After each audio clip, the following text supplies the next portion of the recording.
Dah siap hodok gue. So letak letak apa ni? Apa lupa. Keju dengan mayonis. Mesti sekejap lagi ada orang cakap macam ni. Benda macam ni. Makan sosis pun nak report. Tu pun nak beritahu. Ya.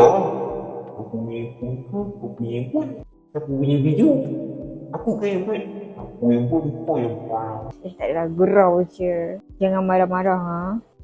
Tak adalah, saya saja je rekod-rekod bosan-bosan. Macam nak jadi vlogger yang tak berjaya.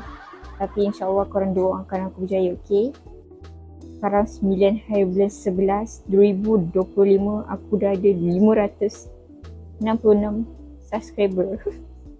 InsyaAllah korang doakan masa akan datang dah 100k ke berapa ke, insyaAllah. Sorry kat belakang ni, ni dapur. Background korang cantik sikit.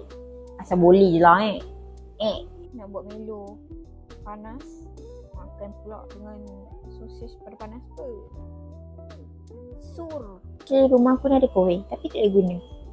Sebab apa? Dah habis bayar dah kowe ni. Lepas tu nak servis kena bayar lagi. Baik guna ni je, senang kan? Ada tak kat rumah korang macam tu? Dah lah habis bayar dah. Lepas tu nak kena bayar lagi pula servis apa semua. Padahal dah bayar dah. Makan duit lah. Ni je aku nak tunjuk. Aku nak korang teman aku masak, teman aku borak-borak tu je. Boleh lah ni.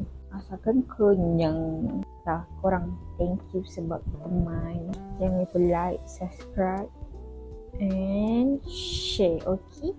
Komen sekali. Sorry kalau membosankan sebab aku memang membosankan. Dulu aku random semua.